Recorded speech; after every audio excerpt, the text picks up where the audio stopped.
Hello, everybody. Thank you for joining us for today's Craftsy Chats. My name is Leah. I'm your moderator today, and I will be giving you an official intro to today's question answerer that we have. You can see her off to the other side right now. But before we do, go ahead and take a quick check at the description of today's video. We've got a free link for you, a free download, and it is Drawing the Human Face. So if that's something you struggle with, or you're just looking for a little bit of help with that particular part of drawing, go ahead and click that download. That link is there for you all through today, and you can always come back and watch this later and achieve that link as well.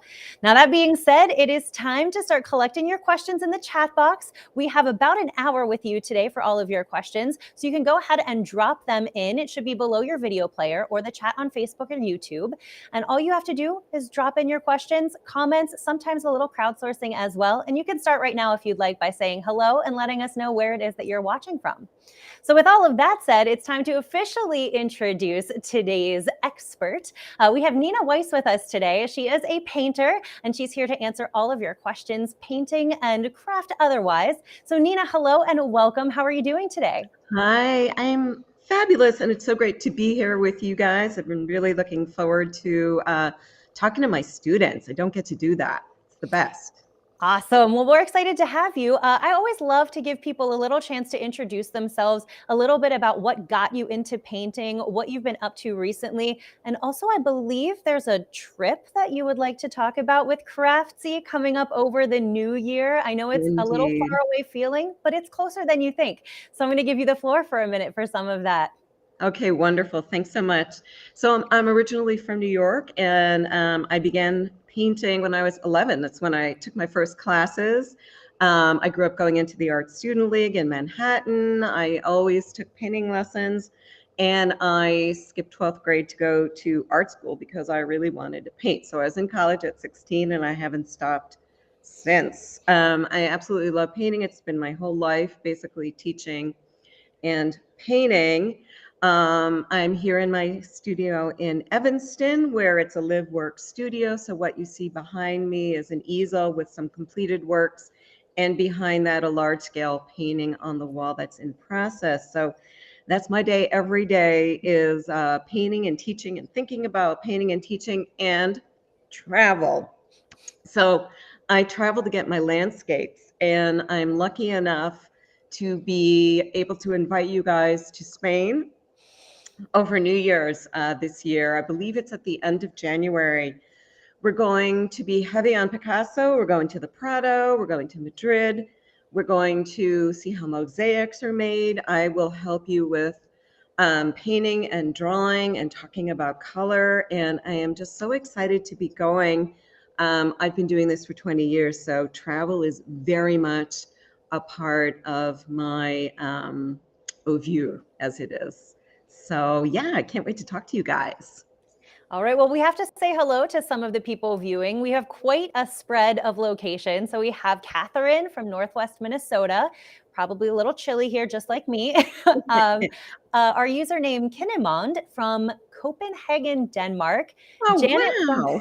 Janet from the UK. We've got Legine from Oregon and Janet from Bakersfield, California. So we have lots of viewers from all over the place. Very excited to talk painting with you today. I'm going to start us out with something you had just mentioned about traveling for your landscapes. So I'm curious, do you photograph them so you have them an image to take with you and paint from, or do you use your memory? What does that do for you? That is a really good question. So I do travel to capture my landscapes, and my theory is to see as much as possible.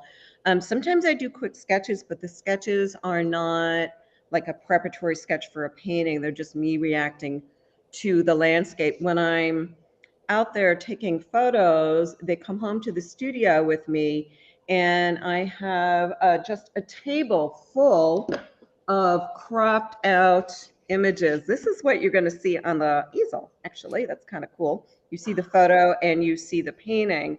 So I'm looking for particular compositions, particular kinds of lighting. So let's say I take 20 photos of, let me get out of your way, of the ice flows in Sleeping Bear Dunes in Upper Michigan. I'm going to get one painting out of that. And even then I'll be cropping and working with that. So a big thing that I teach my students is how to work from photos, in that we're not copying a photo, we're making a painting. So that's a great question. That's fantastic. Really helpful to start us out. We're going to move away from landscaping for our first question here in the chat box. This comes from Carly, and Carly is looking about skin tones here. So Carly wants to know what the best way is to keep darker skin tones warm. So having the trouble of always having her skin tones get ashen. Oh, I've got such a good answer for you, Carly. Fabulous. So here's the deal. So when I paint, I have what's known as a limited palette. I have a warm and a cool of each primary. So that's, just go through it really quickly. Cad red, alizarin crimson, cyan blue, ultramarine blue, cadmium yellow light, which is a lemon yellow, and cadmium yellow meeting. So I never squeeze out neutrals. I neutralize complements. And so that's getting a little technical, but all of those colors reach certain degrees of quote unquote brown, right? So I never mix with black, right? And you can also do split complements. Here we go with the color theory.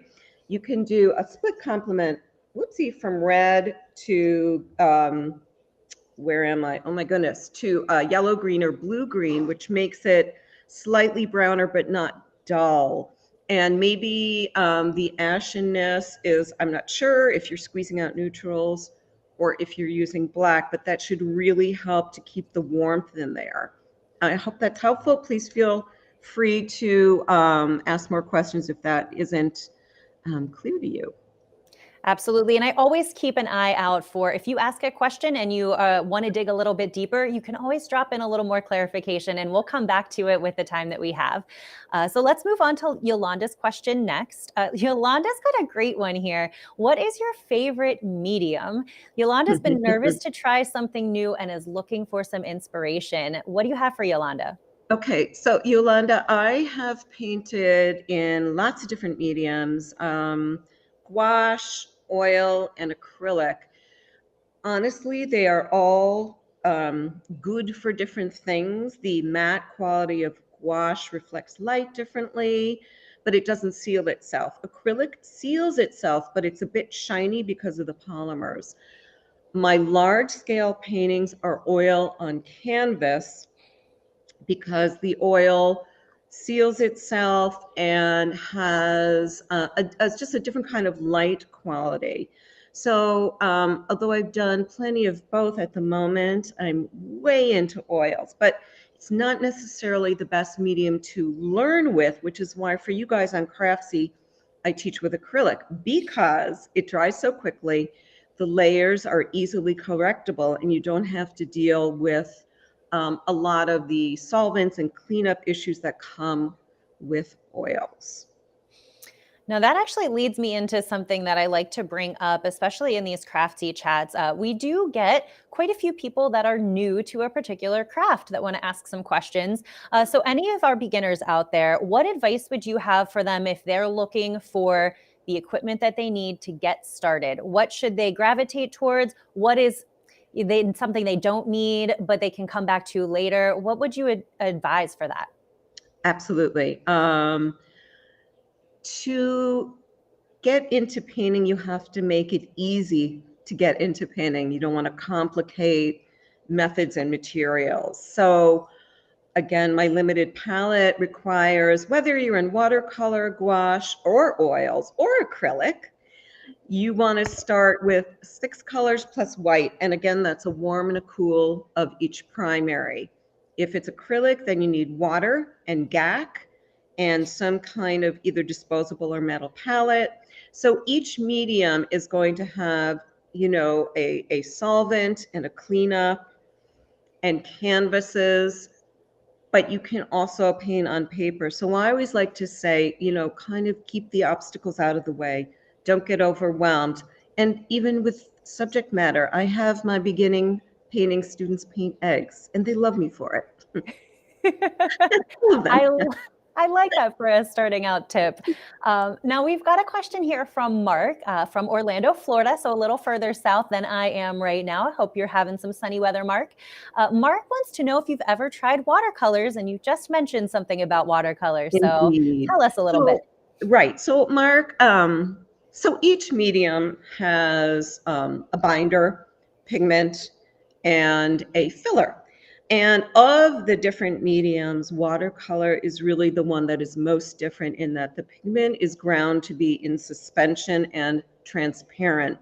And because of this transparencies, watercolors are taught to maintain the white of the paper and to not add in white. So it's a transparent, almost like subtractive kind of painting.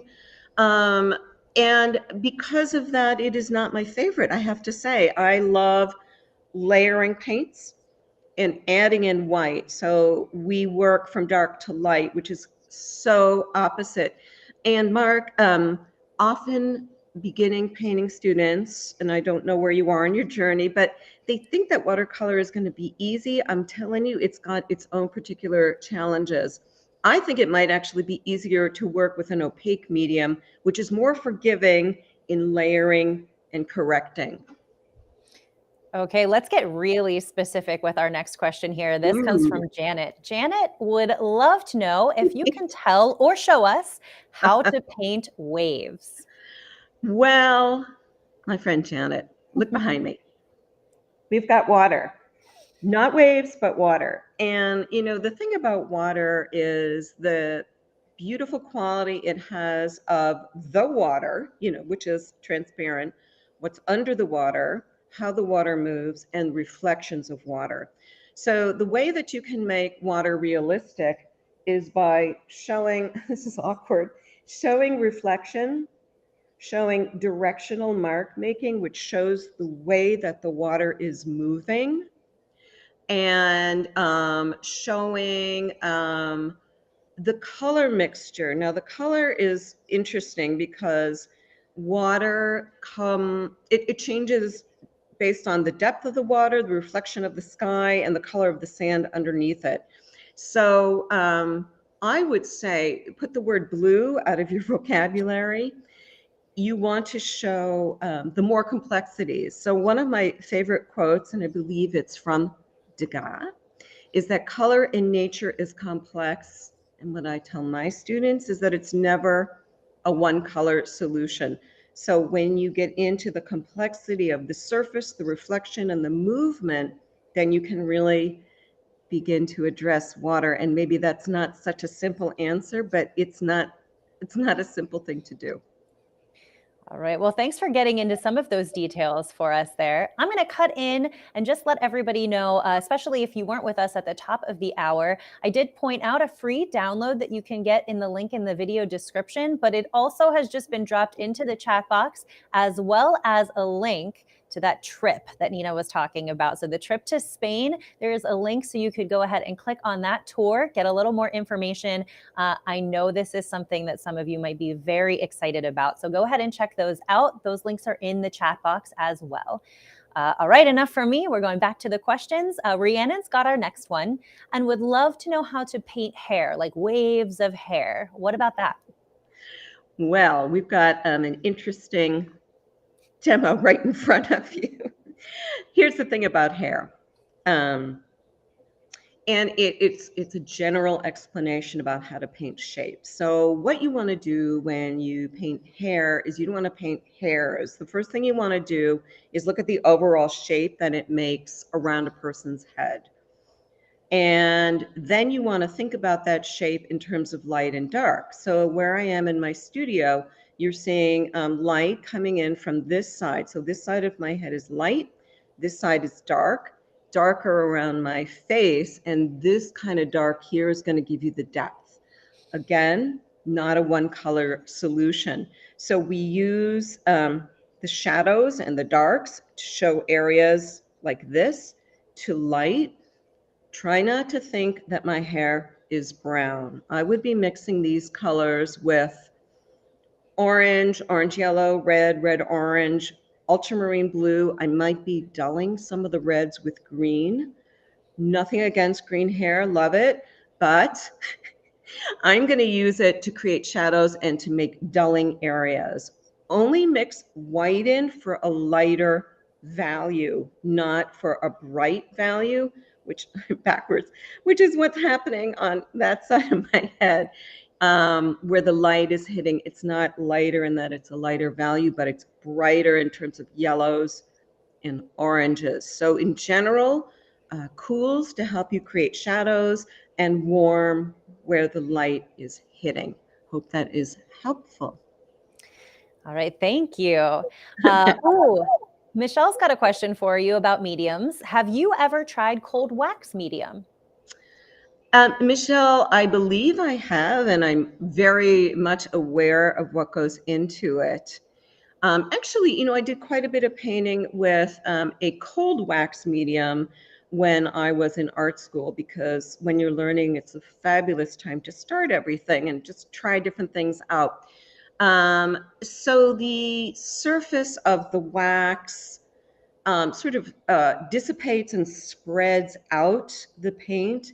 And it's quite material heavy in that you've got to heat the wax, you've got to suspend the paint. It's very much about surface and the way the light goes through it. It's not my favorite medium because it's a much less of a direct way of painting. I've got to say, I've probably tried every kind of medium, which is great because then I can address, the benefits, the pros and the cons.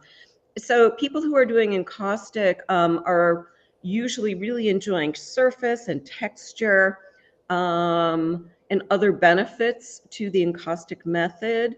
But again, it requires a good deal of equipment and caution. All right, things to keep in mind for sure. I'm going to add a little to Christina's question. For our beginners out there, if you could start this question with a little definition and then answer Christina's question. Christina wants for you to talk a little bit more about composition. So let us know what that is, and then how do you approach it? What do you think about it? Okay. I love talking about composition. I taught for 18 years at Columbia College with my beginning drawing and my design students. And so composition was a really big chunk, not only in my design classes, but in my painting and drawing classes. So imagine that anytime you have a square or a rectangle and you make a mark, you've begun a composition. A couple of the very important things to think about are things like the rule of thirds, the golden rectangle, and the Fibonacci sequence. And don't worry, I'm not going to leave you hanging. So basically what that states is, let's say you have a format, right?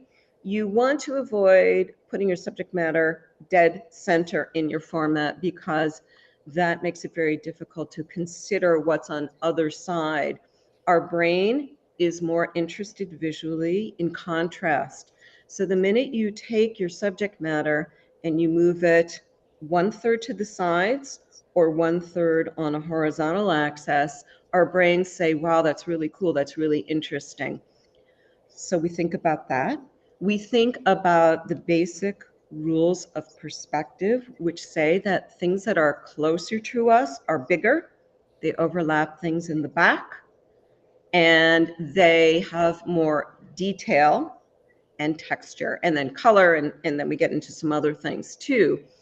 But we also have to consider things like balance and rhythm and symmetry or asymmetry. So balance doesn't necessarily mean symmetrical. Paintings can be balanced by big things and lots of little things, or dark things and lots of light things, or even considering where your subject matter is in a frame.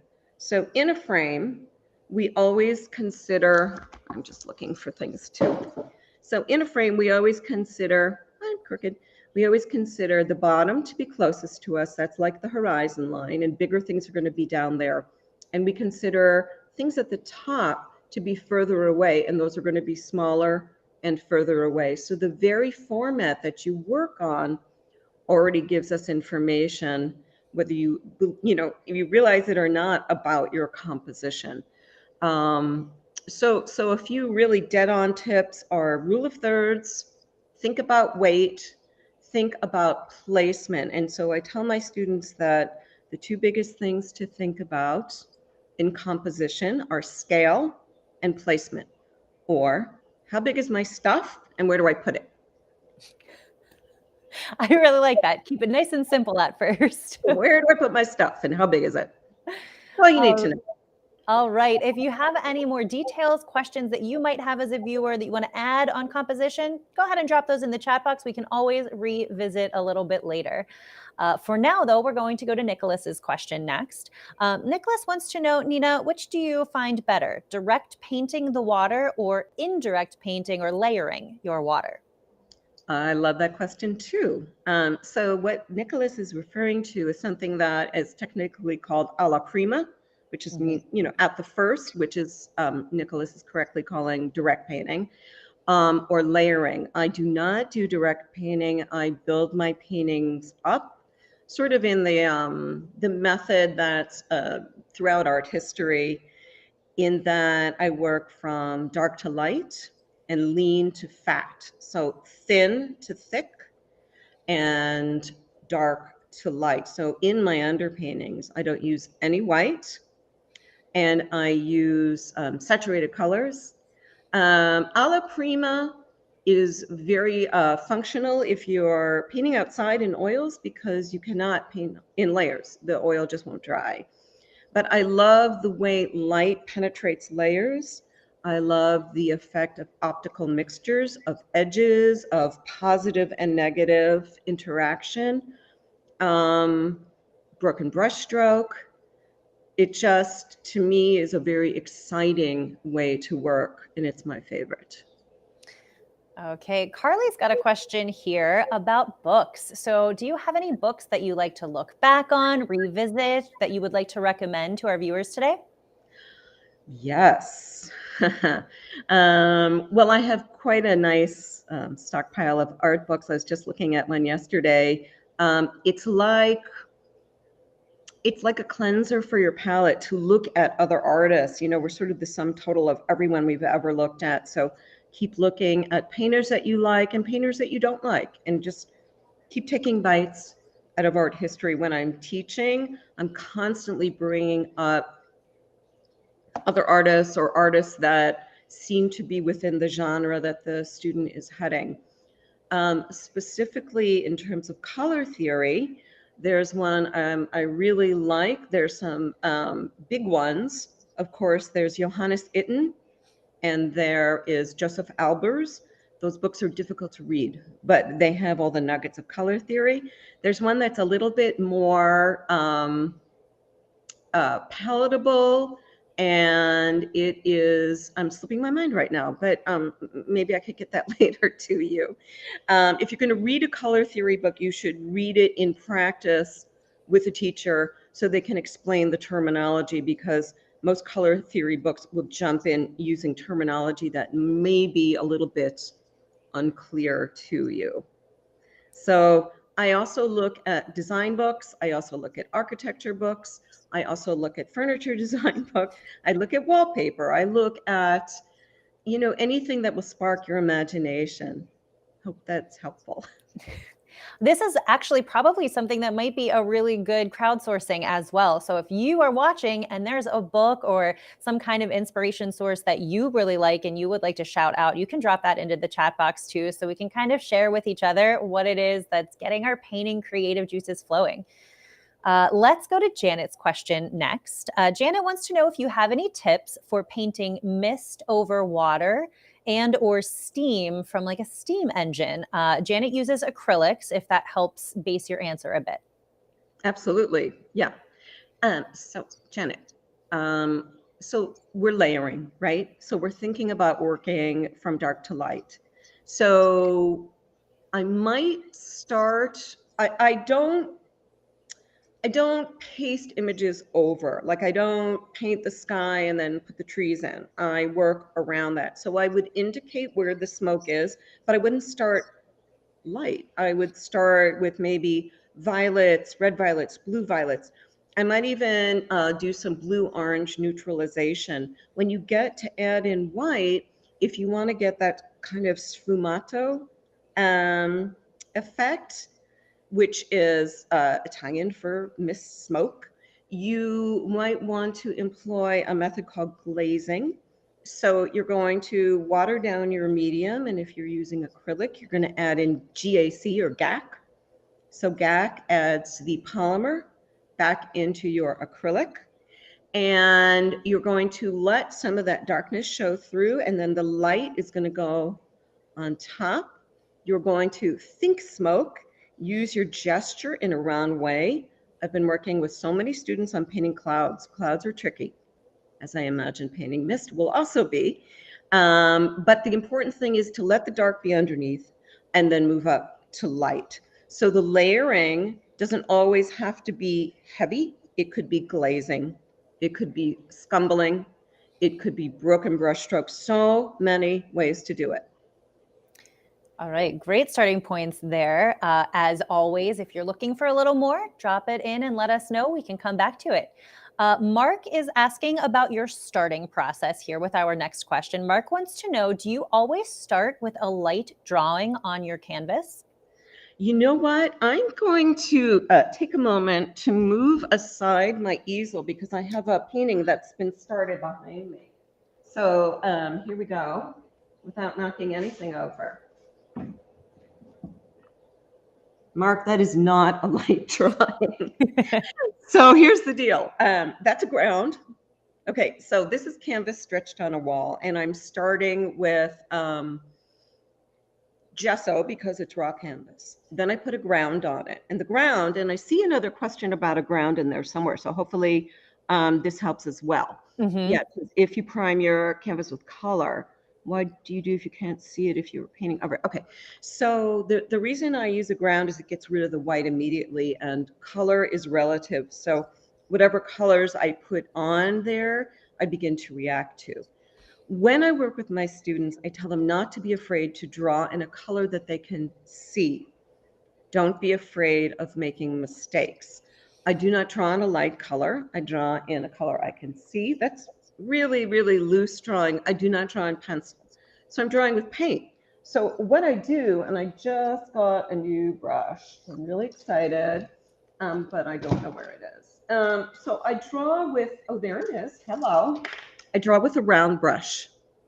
So this has a really nice point, and I stay up on the point, and I stand when I paint. So I use the gesture of my arm to get that flow going, and I'm thinking composition and where things are, not necessarily detail.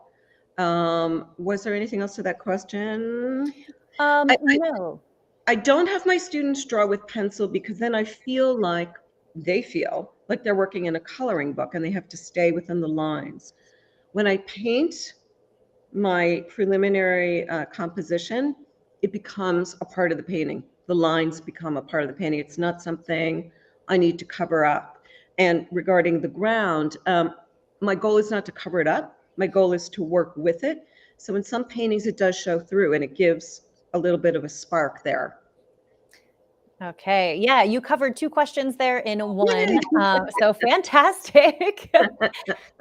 Jasper is asking a question, kind of going back to, we had a brief comment about watercolor. Jasper wants to know, do you work light to dark in watercolor and then dark to light with other mediums?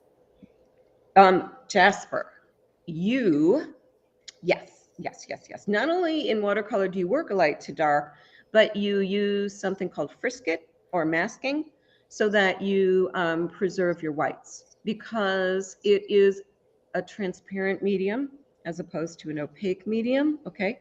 So the transparency lets the white of the paper show through and that creates your values, all right? So that is the only medium in which you preserve your whites. Most other mediums, you are adding in the light to create your lighter values. And so that white helps lend to the opacity. However, any other medium can also be used as a glaze, as a transparency, and thin down.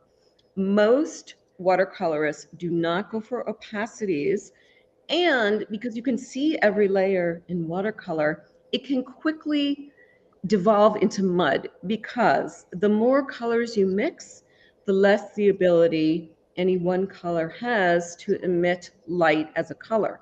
That's a good way to make it dark. It could also be a way to create mud. So that's why I was saying at the top of the hour that watercolor is trickier, because you can't hide your mistakes, or I don't want to call them mistakes. You can't alter or evolve your mistakes, because they're always there. You can always see them because it's a transparent medium. So it is not necessarily an easy medium. All right, Jasper also has dropped in our first crowdsourced book recommendation. So if you're looking for some book recommendations, What have we Jasper got? did drop one in, The Elements of Color, a treatise on the color system of Johannes Itten. So check That's that the one. out. That's the one. And you know, the very first scientist to discover the full spectrum is actually Sir Isaac Newton. So if you want to do a little light reading, you can go back to Newton. Oh my goodness. Well, he was a smart Yeah. one, wasn't he? Yeah. Or in my Craftsy video, I break it down. It's much, much clearer. And probably more specific to painting too. Really specific, yes. But the important thing to know actually is that when we study color theory at any great length, we start with color and light, and then we move to color and pigment, because they're very closely tied. So I'm fascinated with it. And, you know, I teach a 14-week class about color. It's really gets me excited. I guess you can tell that. So thanks for the Inton book. That's great. Yes. Now, this is great because our next question is about color, and it comes from Karen. Karen wants to know if you have any tips for mixing highly saturated colors with oils. Karen is having some trouble getting enough vibrance. Such a great question. It's going to send me on a rant, but like in a good way. Okay. So remember before I was talking about light being a function of value, being a function of white, okay? So color is a function, like pure color is a function of a couple of words. Oh, that's white. That's not going to help you. Sorry guys, I got a mess here. Okay, here we go. No, that's a mess too. How about this? Okay. All right, see this blue? So this blue has been turned up as far as it will go, okay? I like to say that Van Gogh couldn't press any harder on the yellow crayon. It's not going to get brighter. So the question is, how do we make something? So these three words, saturated, intense, and bright, are all very, very similar. But I do have a trick for you. It's going to work. Okay, if we could all picture Van Gogh. Van Gogh loved yellow and violet. It's in Starry Night. It's in the Night Cafe, in Arles. It's in his irises. Why does he do that? Okay, so if you can't turn the color up on the yellow more, if you've pressed as hard as you possibly can on the yellow crayon, you put the complement next to it, and it zooms up the feel and the brightness of the saturation. So again, remember, complementary colors are colors that are opposite each other on the color wheel. Let's point to your yellow and your violet, okay? When we mix from yellow to violet, we get our neutrals. Those are like the browns and the slightly darker colors. But when you put them side by side, they brighten each other. So there's your answer. So you just need to not mix it in, but sneak in a little bit of that complement near that color, and you will see that it is brighter. Let's keep talking about colors next. Our username Kinemond is asking, how do you deal with those color in nature that almost seem like too much? So like the yellow of a rapeseed plant next to a lake that is the reflection of a deep blue sky. So what do you think about something like that? I love it. Let's talk about it forever. Here's the deal. I forgot the name, but what this color didn't mention is where in the canvas is the yellow, is the lake. So in general, colors that are closer to us need to be more saturated, okay, and possibly even warmer. But as we go back in the canvas, they need to get lighter and lighter. So the yellow of the rapeseed in the front of the canvas might be really bright, but as I regress through the canvas towards the top vertically, I have to make that yellow 3 different things, okay? I have to make it lighter in value. I have to neutralize it, which makes it duller. And I might even want to make it a little cooler, because if you use a saturated color in the back of your canvas, it's going to pop out. It's going to make the canvas really vertical and feel like it's top heavy, okay? So you have to be careful about where you use your saturation, okay? Another thing to think about is focal point. What do you want the viewer to really focus on? If you do bright yellow rapeseed and a bright blue lake, that kind of contrast and saturation for the lake might be too much. It might be coming forward when really what you want us to see are the flowers. So although we're making an idea about nature, we're also making a painting. So we have to think about rules of composition and color theory, utilize them to create a 3D space on a 2D plane. It's like we've got to learn our tricks, and I'm here to tell you all of them. All right, Jocelyn's got our next question. Jocelyn is a beginner. And Jocelyn, you said this may sound silly. I promise you there's no silly questions. So we're just going to go ahead and ask this, and I promise you other people have it. So It's struggling true. with mixing a nice purple, and it's coming out much more brown and dark and muddy. So Jocelyn wants to know, what types of red and blue should she be using? What do you have to say? Jocelyn, you've come to the right place. Yes. Here we go. Okay, so we were talking about your 6 colors plus white. They are actually here on my easel. If I can do this without, here you see them. That's better. So I have a warm and a cool of each primary. And the trick is to know which warm and cool to mix. My suspicion, Jocelyn, is that you're using your warm red, which is like a cad or a pyro, to mix with hopefully your ultramarine blue, but maybe you're using a warmer blue. I don't know. So if you're mixing a violet, now we're getting deep into color theory. What is in your warm red that you don't want in your violet? What's making your red warmer as opposed to alizarin crimson, which is cooler? There's a little bit of yellow in that warm red. Yellow's going to dull your violet, and that's why you're getting mud. So if you don't want to grab hold of that whole explanation, just here's the answer. Alizarin crimson, ultramarine blue. You're done, okay? Sometimes a little bit of warm blue, cyan blue, can also do a little bit of a spark, but again, there's yellow in the cyan, so you don't want that in your violet. So if you remember, like when we were in grade school and we only had one red and we only had one blue, it was really hard to make a violet. It got that mud. So stay away from the warm red when you're mixing your violets. Okay. Speaking of color, keeping this going a little bit, Rhiannon, and I'm sure a bunch of our other viewers are a little more curious about the class that you mentioned, 14-week class. We will see if we can find the direct link to that to drop in the chat box. But in the meantime, if you could just talk a little bit more about what that class entails, what can people expect if they sign up for it? Okay. So that class was a class that I taught my undergrads at Columbia College. Where you can find that exact same information is in my both Craftsy videos. It's there. We have color segments. Can I tell them that we're shooting some new videos? Is that okay? Can you give us a little tease? Yeah, we're shooting some new videos. We're going to break it down into little digestible chunks. And I promise you there will be more information on color. But yeah, and I've taught some of those online. You know, we did a lot of online work, Zoom work during the time of COVID, but I am not currently teaching that. However, I do condense that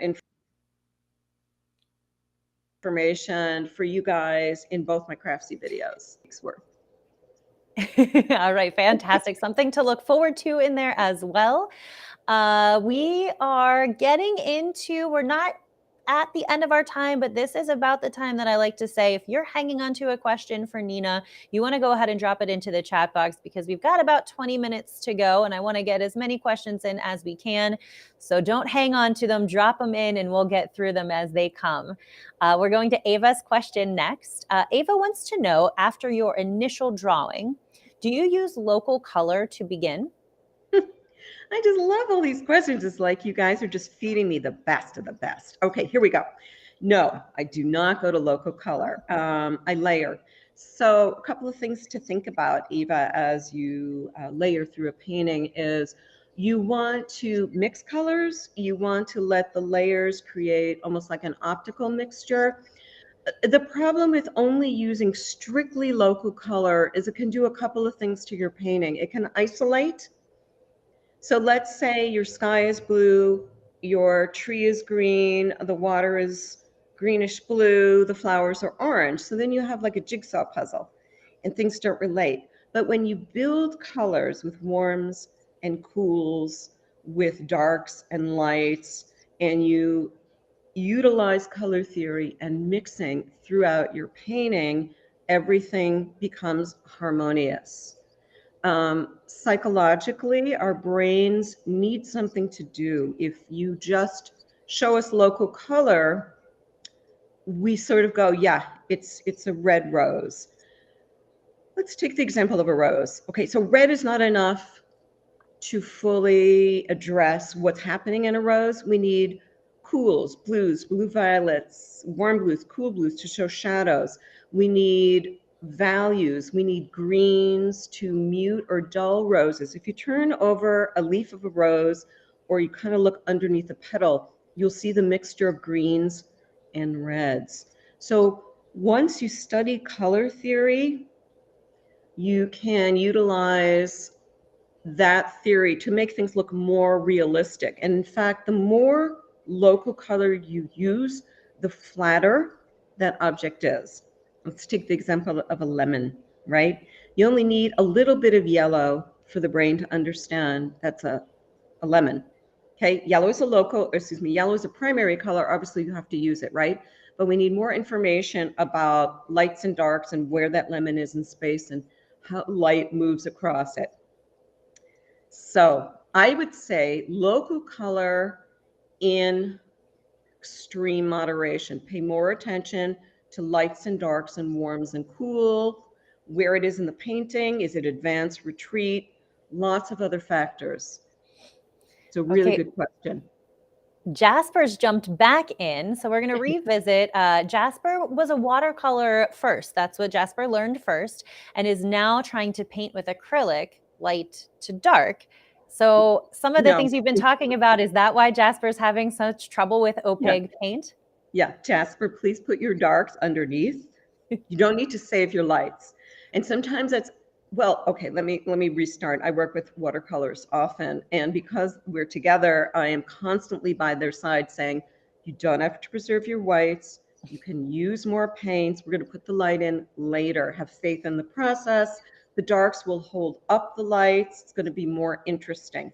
Remember that acrylic, gouache, oil, for the most part, are opaque mediums. So build up your darks, be patient, and then bring up your lights. You do not need to save those lights.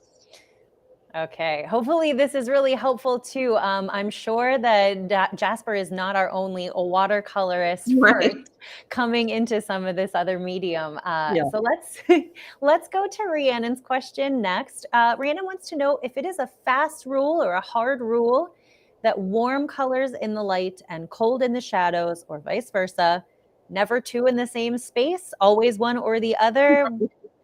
How do we look at that? Right, Rhiannon, let me really thoroughly confuse you, saying that there are no hard and fast rules in painting, in that color is always relative. So I will use a red to help build a shadow because red is a really juicy primary color and it can help build a dark. So again, thinking about integrating colors throughout the painting, I don't need to make my shadows only cool and I don't need to make where the light hits only warm, because then you would get this really extreme division of warms and cools.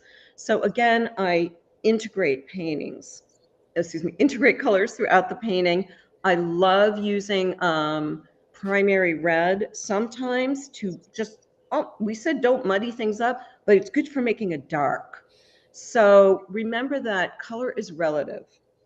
And the relativity means what's it next to, where is it in the canvas, and what else is it mixed with. So you can use it throughout your canvas. All right, let's go to Riley next. Riley is another one of our beginners out there looking for some tips, specifically for starting with gouache. I had always thought it was for watercolor paintings. I loved, but you mentioned it, and Riley's realizing maybe been missing out on this for a while. So what are some tips for starting out with that? Okay, so I love, love, love, love gouache. And the reason I love it, I think I mentioned before, is every medium reacts to light differently. Mm-hmm. So the binder in gouache is just a little bit of gum arabic. It's not very shiny. And the filler is a chalk, and it's a white chalk, which is opaque. So it holds the light and doesn't reflect it in a shiny way. So it feels very soft and velvety. The tricky part about gouache is that it doesn't seal itself. So when you use a brush on a surface, what you don't want to do is swish back and forth, because you will continue to pull up previous layers. You just want to lay the paint down, let it dry. So you want to always work wet into dry, put the brush stroke down and leave it. Gouache is not ideal for blending because it does dry really quickly. Gouache has been around forever. The early frescoes were just pigment and water. So gouache is pigment, water, and gum arabic. So early Persian manuscripts, the Book of Kells, lots of things were done. It's almost like the tempera paint, the dry tempera paint that you used in elementary school, plus water, plus gum arabic. It doesn't completely seal it. So dark to light, same thing. Thin to thick, same thing. You just got to be careful about your brush strokes. Okay, let's jump to Marley's question here. Marley wants to know, when you're painting the ocean from a side angle, what determines what side of the dark blue strip in the far distance is thicker than the other? When I'm looking at pictures, I notice sometimes the left side is thinner, but other times the right side is the thinner one. So Marley, without seeing exactly what you're talking about, let's talk about why that strip at the horizon line looks darker. So remember that color is always relative, as is value. So in general, if you want to make the ocean recede, as hopefully it does in the painting behind us, it's got to go lighter, lighter, lighter. Usually the sky is lighter than the water. So just at that very edge, it looks darker. The other rule about moving from dark to light is, let's say that the strip comes towards you. So the area that's closer to you or is on the right-hand side might be a little darker, and as it moves away to the left-hand side, it might be a little lighter. So color theory can tell you what to do and solve so many things. I hope that helped. All right. We do have quite a few viewers, actually, that are interested in the Craftsy classes and videos that you were teasing, commenting on. I'm wondering, as we approach towards the end of the time we have, if you could talk a little bit more about that. How can we find you? Yes. Maybe a little more of what's coming up as well. I think people would like to know about that. Yeah, you know what? I just remembered something fabulous, which is going to help a lot of you. So I am going to be up in Minneapolis with my friends at the end of March. We will be shooting, but we have another live event coming. And guess what I'm doing? I'm mixing colors. So we're going to have an hour of color mixing and color theory. So I think so many of your questions will be covered during that, and we'll have aha moments because you'll see what I'm doing. I forgot about that. Yeah, isn't that great? So many people have those questions, so I think that will be fabulous. Hope to see you all there. Yes. And honestly, if you're looking for more from Nina on Craftsy, you can just go ahead and search Nina Weiss, and a lot of her Craftsy content will just come up for you, and you can kind of pick and choose. That's something to look forward to for sure, though. March is already here. So I can see people are excited about it. We've got a woo in the comments already for what's coming up. Woo to you, Rhiannon. Thank you. All right, let's go back to Riley talking about the gouache. Riley wants to add on a question. Will Riley need to seal the finished gouache paintings or just make sure they get into a frame? Riley, fabulous question. I always put them under glass. Mm. And what I say is, you can't throw a cup of coffee at them. And it's not that anybody would do that, but they are always friable. They are always permeable. I would put them under something. They do not seal. Now, you could put a cover over them, like a water-based, God, what's the word I'm looking for? Not shellac, but like a varnish. Hello. But that would sort of negate the matte quality of the gouache. It would make it slightly shinier. Now, you could find a matte varnish. You could do that. But I would not recommend it. And if you are going to try it, do like a little test. But yeah, that would seal it. That would seal it.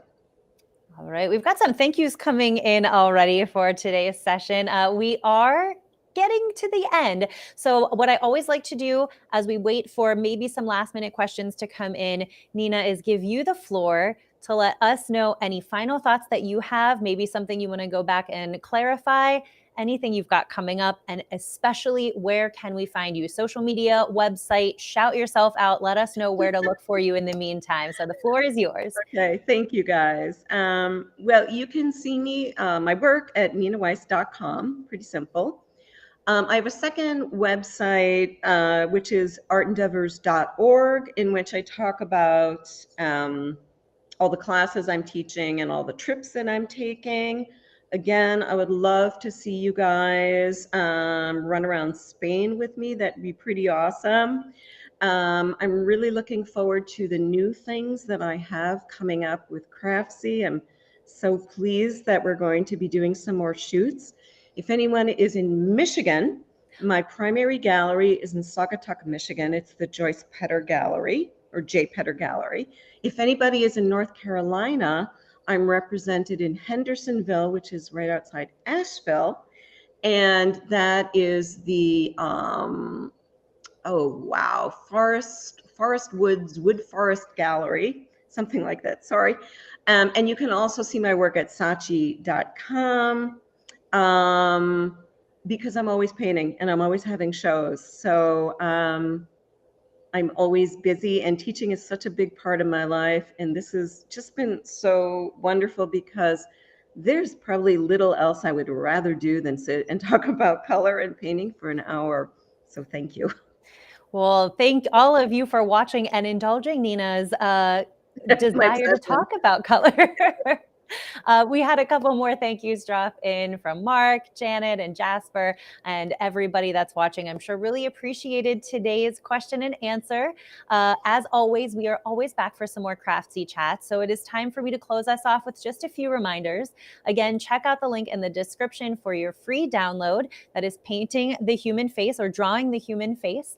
And then also, if you want to just scroll through the chat box, even if you didn't have a question, there are a couple links to things that Nina had commented about.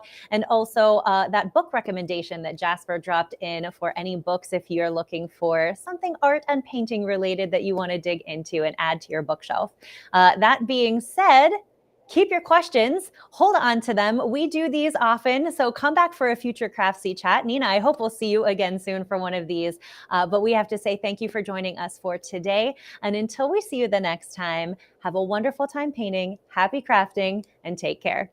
Thanks so much, guys. See you later.